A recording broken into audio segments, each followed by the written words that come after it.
జీవితంలో నేను గెలిపించేది ఏమిటో తెలుసా? గెలుపుకి ఓటమికి మధ్య దూరం ఎంతో తెలుసా? ఓటమి భయంతో ఉన్న నీకు గెలిచే ధైర్యం కావాలా? 20లో వెళ్తున్న నీ బండి 60లో పోవాలా? అయితే ఈ వీడియో చూడండి. ఈ ఒక్కటి నేర్చుకోండి. పూర్వం విద్య నేర్చుకోవాలంటే విద్యార్థులు అడవిలో ఆశ్రమంలో గురువుగారి వద్దకు వెళ్ళాల్సిందే. వారు రాజు బిడ్డలైనా ఎంతటి వారైనా ఆశ్రమంకు వచ్చి అక్కడ విద్యను నేర్చుకోవాల్సిందే. అలా ఒక ఆశ్రమంలో ఒక గురువు తన శిష్యులకు విద్య నేర్పిస్తున్నారు. అయితే కాలం జరుగుతూ ఉంటుంది.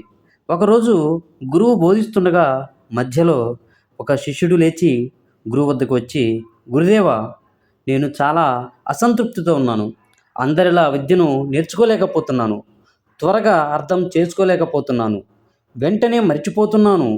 మనసు ఏకాగ్రత లోపిస్తుంది.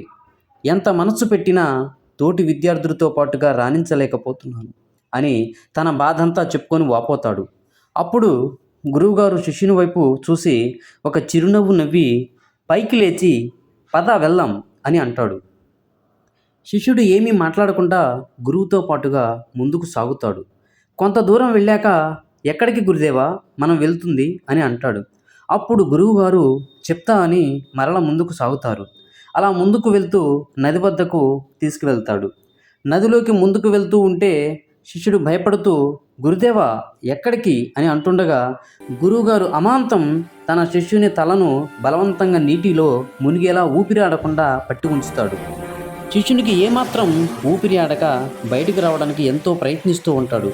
కానీ గురువుగారు తన బలంతో శిష్యుని బలం సరిపోదు. ఊపిరి అందేలా లేదు, ప్రాణం పోయేలా ఉంది.